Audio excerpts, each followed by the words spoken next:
guys? Thanks for tuning into the Matchplay podcast this week. As you can see, a little different scenario than what we're used to doing. Jeff and I are on the way up to Wonko Golf Club in Oxford, Pennsylvania.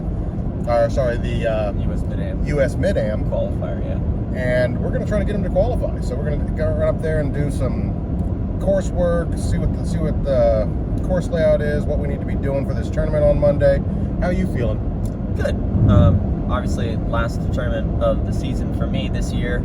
Season's a little shorter out here on the East Coast than in California. And the season is my first tournament season back since finishing up with school. So expectations are kind of just what they are, and just trying to perform my best with what I got right now. So now I know we haven't seen too much of this golf course. What are you thinking?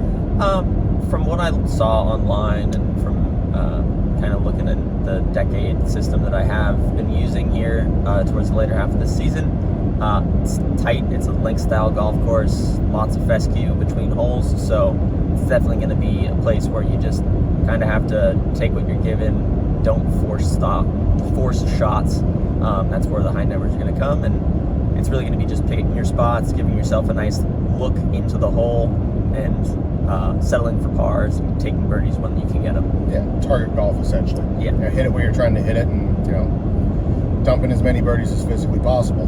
Yes. Especially an event like this. If you guys aren't familiar with the Mid-Am event, I'm not super familiar with the East Coast stuff. But back on the West Coast, San Diego, California, if we're not dropping 66, 67, you might as well just have stayed in the parking lot. Yeah, I will say from the tournaments I played this season out in my first tournament season out here, it's not quite the same just birdie shootout as it is on the West Coast, and I think it just comes down to the courses and the turf conditions, as well as the slightly more temperamental weather. Just a touch. Yeah, so I will say it's more of shoot something just below par, around par, and you've got a shot to qualify at least through the first round. And so that's why I'm saying it's more of kind of picking your spots, taking where you can be safe for sure, instead of trying to force stuff. And also, if you're new in golf or you're playing tournament golf, when you try to force birdies, it's usually when you get bigger numbers. Yeah. Playing safe and settling for that birdie opportunity and giving yourself the birdie opportunity to potentially make, and settling for maybe even just the par, is the way to shoot lower numbers and avoid the high numbers that really can hurt you on the golf course. So yeah, and there's a big misconception in that too. Everybody thinks you gotta, if you're gonna be a scratch golfer, a plus handicap, you gotta go out and make birdie on half the holes out there to even be considered a player, and that's just not the case.